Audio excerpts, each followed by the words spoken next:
ABT knows a thing or two when it comes to tuning VAG cars. So when Cupra tasked it with creating a performance pack for the Formentor, well, this is what it created.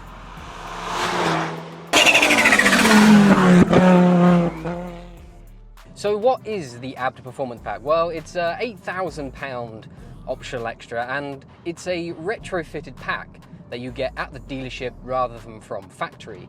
Now what that pack includes is, well, a lot more excitement and more power, crucially.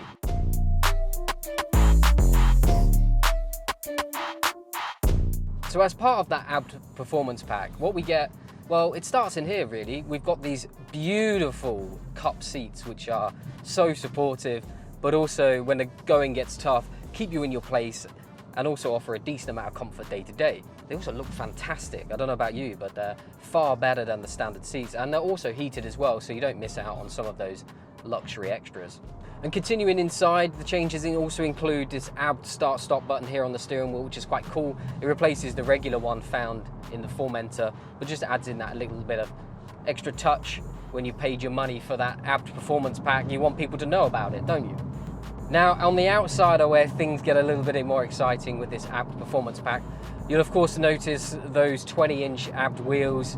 Behind those are performance brakes upgraded from the regular car, and they are Brembo calipers with those as well. With the wheel package, you also get Pirelli P0 tyre. Now, I'm not the biggest fan of that tyre, but it is a good performance tyre. At the back, we've got that Acura exhaust, which offers a bit more of a grunty tone, but also some pop and bangs on the after run.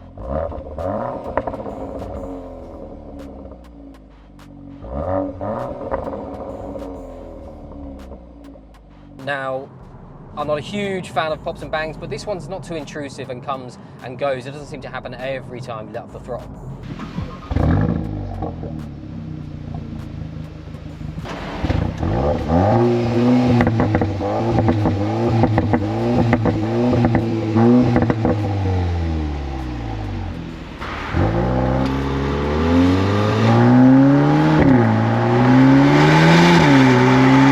On the outside, you'll also have noticed it's got a much more purposeful look, and that's because ABT have included some lowering springs as well. Now, that drops the ride height around 35mm. In truth, I think it could go lower. I think this thing looks really purposeful when it's sat on the ground. But those 20-inch wheels and the lowering springs help to make it look more squat and far more aggressive, and in something that's a bit more special than your run-of-the-mill Formentor. The biggest talking point, though, is, of course, more power. We've got ABT's engine control unit plumbed in at the front there. Basically, what that does is increase the boost pressure and therefore more power. We have got 60 more horsepower, and we've also got around 30-ish pound-feet of torque more as well.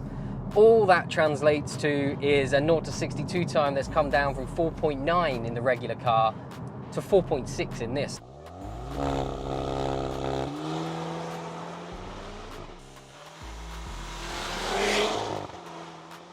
Now, all of this power is of course sent to all four wheels, so it's no wonder that the 0 to 62 time is so impressive for a car of this size.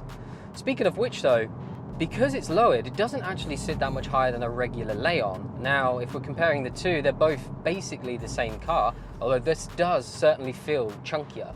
And that's really my only complaint with this, is on the road it does feel very wide and very chunky compared to its actual stature.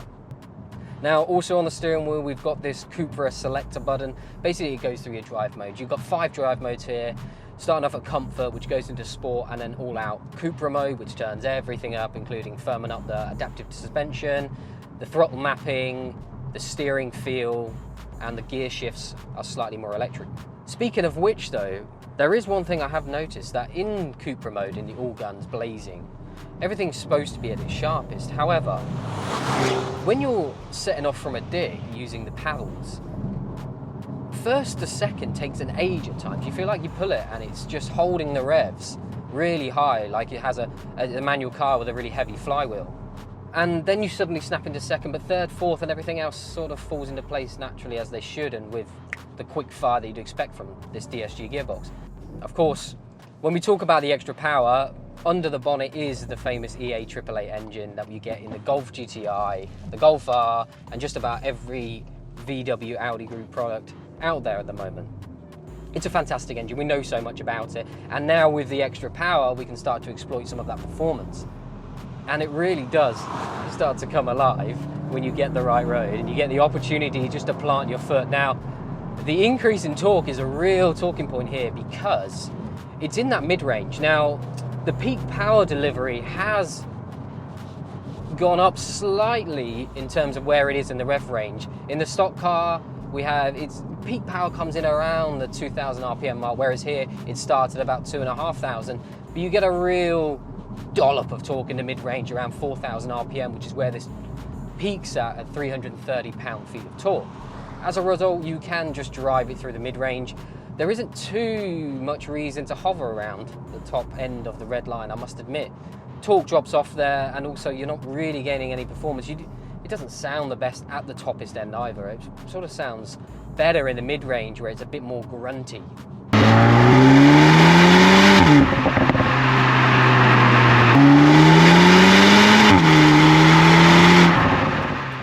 One thing that really does frustrate me though is that we've got the Acura exhaust now, which is offering some excitement, some thrills, some audio that comes through into the cabin, but Cupra has also decided to keep the augmented sound that gets plumbed into the cabin as well, and as a result, when you're really pressing on with everything turned up, you get this weird sort of humming noise that comes through the cabin. It gets a little bit annoying, and I wish we could just turn it off and have none of that active sound, because it's not needed when you've got an aftermarket exhaust on. It sounds arguably really good. I mean, in here, that's where that hum starts to come in now, and it's frustrating. I prefer just to hear the exhaust.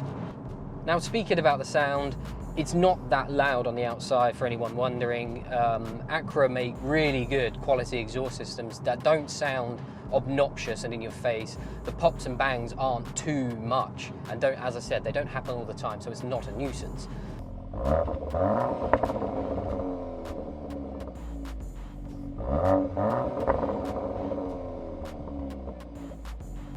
I do have a few annoyances with the car in general though, and this isn't anything to do with ABT. This is just Volkswagen Audi Group at the moment, and they have recognised that it is an issue, and that is the infotainment system. We need to go back, because having the climate control, having everything operated from in here, takes too much to learn for muscle memory in order to keep going back and programming how you want it. And I end up spending so long trying to find something in here that just requires a button for me to get to quickly. And I'm finding myself getting lost in menus, not really knowing where anything is. I couldn't even work out how to turn off the aircon a second ago. It shouldn't be the case. I don't know if I'm being a complete idiot, but for me it's not the one, and I'm glad that Volkswagen have recognised that, and they are changing it and bringing back some of these more physical controls. On the subject of, we don't have the haptic feedback steering wheel though, we do have a proper steering wheel with proper buttons, and I'm thankful for it because I'm not pressing buttons by accident. Anyway, enough of the boring stuff. We're here to talk about the extra performance, so let's try and exploit some of that now. I tell you, it's a real hefty shove in that mid-range. It's properly fast, this thing. It feels ultimately just like a slightly bigger hot hatch. Now, don't get me wrong, it's nowhere near as agile or as sharp as something like a Civic Type R, but it does handle well. It's a real point-and-go weapon. It grips, and it is fast, phenomenally fast in that mid-range. The upgraded brakes help to deal with stopping power of that extra performance as well, and they don't seem to fade after too long, although I did get a little bit of fading after a sort of 10-15 minute blip, but I was quite harsh on the brakes. It is phenomenally fast. And when you come to the corner, you can stamp on the brake, just level it off, slide it through. It is four-wheel drive. It does suffer from a little bit of understeer when the going gets tough in the sort of damp conditions, which is to be expected. It's a VW four-wheel drive system. We know they tend to understeer because it's predominantly a front-wheel drive car, don't forget that.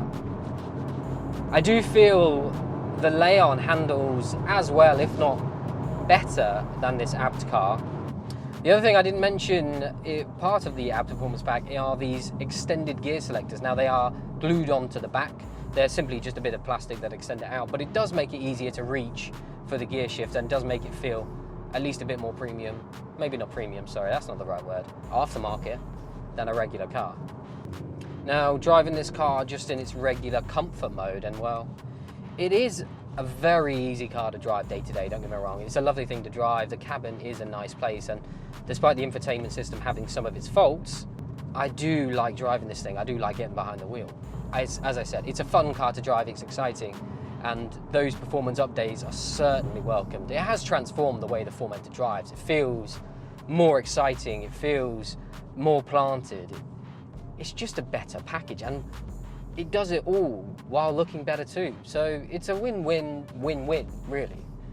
The only downside is it is expensive. Now, this car tested right now on the road is £68,000. Well, that puts it in some real dangerous territory, one of which is the Porsche Macan S, which is a very nice car indeed. So you've got to weigh up those options. Of course, with the Porsche, you're going to have slightly higher running costs, but it is a Porsche. That being said, I have seen a few of these limited run ABT models on Auto Trader trading for about 10 or so grand less than this list price. So there are deals to be had out there for the ABT Performance Pack. They are limited to 160, so there aren't many of them, so you do get that uniqueness as well.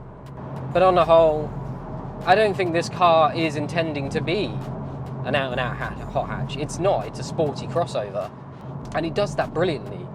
It covers ground at a great rate of knots. It's fun to drive when you want it to be, but it dials down, behaves like it should do at lower speeds in and around town.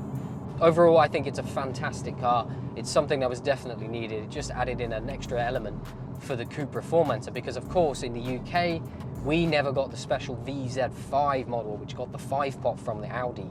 Instead, we've had to make do with the 4-pot, but this does bridge the gap between the performance between the two, beefens it up, it makes it look a lot more mean and aggressive, but it's got the power to back it up now as well, and it's got the sound as well. This is a fantastic addition to the Cupra Formentor.